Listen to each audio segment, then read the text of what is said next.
Hello friend, मैं अपने blog में आपका स्वागत करती हूँ। और आप सब कैसे हैं मुझे ज़रूर बताइए कमेंट में। और मेरे ब्लॉग अगर आपको अच्छे लगते हैं तो लाइक और कमेंट और सब्सक्राइब ज़रूर करिए।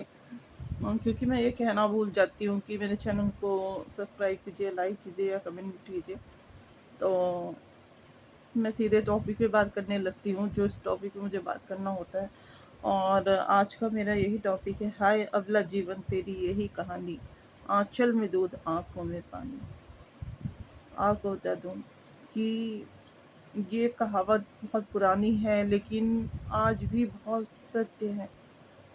आज की पढ़ी लिखी महिलाएं भी इसको जी रही हैं, वो कितनी भी पढ़ी लिखी क्यों ना हो।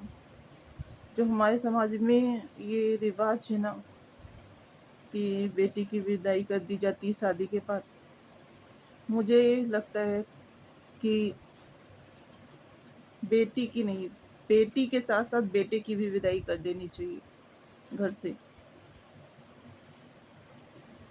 क्योंकि बेटी की विदाई होती है और बेटे के घर वाले बेटे के साथ मिलके बेटी को टॉर्चर करते हैं, उस बहू को टॉर्चर करते हैं। कई जगह देखा गया है कि बहू में ये कमी, बहू में वो कमी। तो आपकी बेटी में कौन सी गुण से भरपूर है भाई? आपकी बेटियों में भी तो कमियां हैं। जो आपकी बेटियां हैं, क्या वो गुण से भरपूर हैं? क्या उनकी कोई कमी नहीं है? या जो आपकी और रिलेशन में हैं, आपकी करीबी बेटियों की बेटियां, या फिर आप खुद, मैं पूछना चाहती हूँ, क्या आपके अंदर कोई कमी नहीं थी? आपके अंदर कोई कमी नहीं थी तो आप भगवान हो, फिर तो आप इंसान हो ही नहीं। और अगर आपके अंदर कमी थी तो फिर आप दूसरे के अंदर कमी को क्यों गिना रहे हो? और जिसके अंदर कमी नहीं भी है ना, उसके अंदर भी आप कमी गिनाते हो, क्योंकि आपकी आदत है कमी गिनाना, नेगेटिव सोचना। नेगेटिव सोचते हो और अपनी बहू पे को इतना डिप्रेशन में डाल देते हो कि वो खुद नेगेटिव सोचने के लिए मजबूर हो जाती है। तो आपको बता दूं कि ये मत सोचिए कि आप बच जाओगे। जो जैसा करेगा ना वैसा भरेगा भी इसी जन्म में।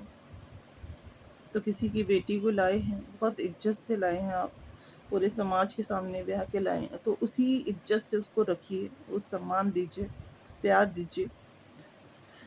हमारे समाज में अभी भी उतना अच्छा नहीं बदलाव आया है बहू के प्रति।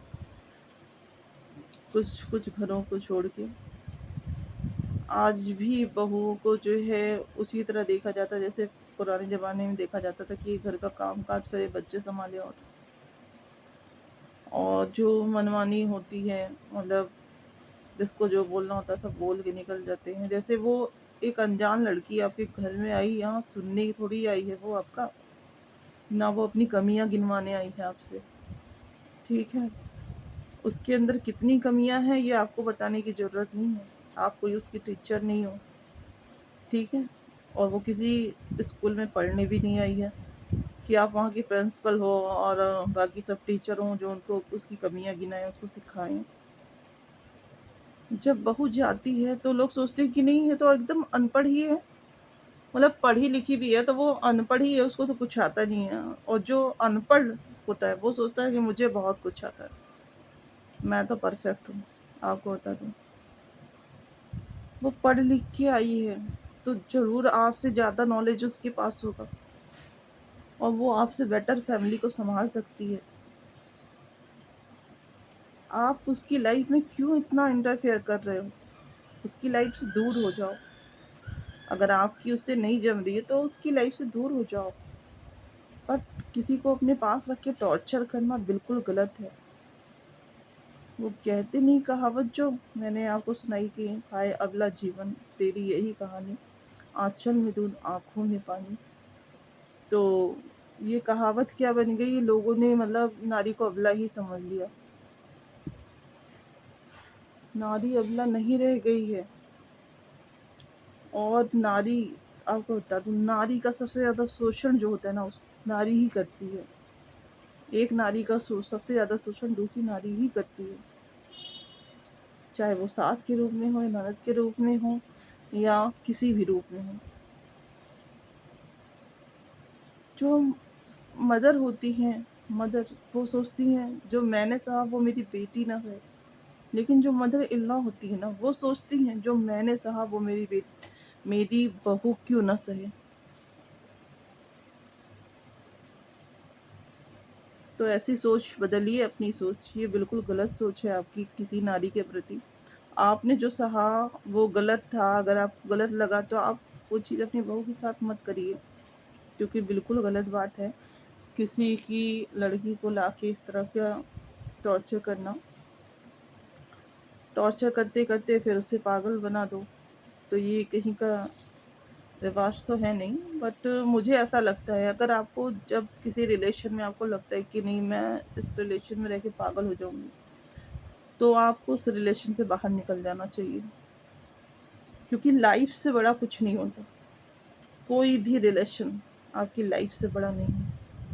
आप हो तभी सारे रिलेशन हैं, और आप नहीं रहोगे तो वो रिलेशन ही नहीं, कोई मतलब नहीं उस रिलेशन का। तो पहले तो आप अपनी लाइफ को सिक्योर करो, फिर रिलेशन तो बाद की चीज़ है।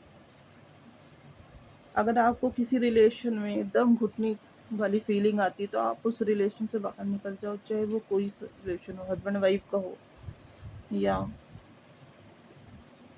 डॉटर इन लॉ और फादर इन लॉ का हो, या मदर इन लॉ का, कोई भी रिलेशन हो मैं कहती हूँ इवन, तो आप उससे बाहर निकल जाओ। क्योंकि किसी रिलेशन में रह के अपने दम को घुट घुट घुट के मरना बिल्कुल गलत है। लेकिन हमारे समाज में आज भी बहुत सी लड़कियां नहीं निकल पाती हैं। ये जो हमारा समाज है ना, सोच क्या कहेगा, क्या कहेगा, क्या सोचेगा, मेरे मम्मी पापा क्या क्या मतलब सब लोग क्या सोचेंगे, क्या कहेंगे उनको, ये सब चीज़ें सोचती हैं। इन छोटी सोच से बाहर निकलो। ये जो समाज है आपको कभी करने नहीं आएगा। आप अच्छा करोगी तो, बुरा करोगी तो वो बोलेगा ही बोलेगा। कहते नहीं है कि अरे एक गधे को लेके जा रहा है एक आदमी, तो देखो कि अगर वो पैदल चल रहा है तो बोलते देखो कितना बड़ा गधा है, गधे के ऊपर बैठ के जाना चाहिए, पैदल चल रहा है। और अगर वही आदमी उस गधे पे बैठ गया तो कहते हैं देखो कितना बड़ा बेवकूफ है, गधे के ऊपर बैठ के जा रहा है, कितना बेदर्द है। मतलब वो आदमी दोनों तरह से बोलेंगे। तो आप किसी के कहने या ये मत सोचो कि कोई क्या कहेगा। आप अपनी लाइफ देखो, आपकी लाइफ कितनी सिक्योर है किसी के साथ रहने पे। और जहाँ भी आपको इरिटेशन हो रहा हो और आपका दम घुटने लगे जिस रिलेशन में, उस रिलेशन से आप बाहर निकल जाओ। यही लाइफ है। जो आपको नहीं समझा वो कभी नहीं समझेगा, चाहे आप उसके साथ जीवन बिता दो। जो आपको आज नहीं समझ रहा ना, वो कभी नहीं समझता। जो आपको आज समझेगा वो ही आपको बाद में भी समझेगा। तो ये सोच के पड़े रहना कि नहीं आज नहीं कल बेटर होगा, गलत है। कभी बेटर नहीं होता। किसी की आप सोच को नहीं बदल सकते, उसकी सोच वैसी ही रहेगी आपके प्रति जैसी है। अगर कोई आपके प्रति निगेटिव ही सोच रहा है तो आप उसकी सोच को नहीं बदल सकते। मैं बता दूँ, वो निगेटिव ही सोचेगा आपके प्रति। तो आप, इससे अच्छा है कि उस रिलेशन से बाहर निकल जाइए। जहाँ आपको दम घुटने की फीलिंग होने लगे, उस रिलेशन का कोई मतलब नहीं रह जाता। ये मत सोचिए समाज क्या कहेगा या रिलेटिव क्या कहेंगे, या आपका अपना जीवन है, आप जीवन समाप्त करिए। इससे अच्छा है कि आप उस रिलेशन से बाहर निकल जाए। कोई इतनी आसानी से अपना जीवन नहीं समाप्त करता। कोई एकदम डिप्रेशन में आ जाता है, उसको लगता होगा कि चारों तरफ से रास्ते बंद हो चुके, तभी वो अंतिम रास्ता अपनाता होगा सुसाइड का, जो कहते हैं। तो मैं यही कहना चाहूँगी कि किसी भी रिलेशन में आपको कभी भी ऐसा महसूस होता, आप उस रिलेशन से बाहर निकल जाओ। और अपनी जान देने से कोई फ़ायदा नहीं होता। कोई बदलता नहीं। कोई आपके लिए कितना रोएगा, एक दिन रोएगा, फिर दुनिया वैसे ही चलती रहेगी। इस दुनिया में लोग आते हैं चले जाते हैं, तो आपके जाने से कुछ बदलने वाला नहीं कि आप सोचो मैं जाऊंगी तो कुछ बदल जाएगा। आप अपनी लाइफ को सिक्योर करो और उस रिलेशन से बाहर निकल जाओ जहाँ आपका दम घुटता हो। बस मैं यही कहूँगी। मिलती हूँ आपसे नेक्स्ट ब्लॉग में। व्यस्त रहो, मस्त रहो। और अगर मेरी थॉट्स आपको पसंद आती हो तो मेरे चैनल को लाइक और सब्सक्राइब जरूर करिए। बाय।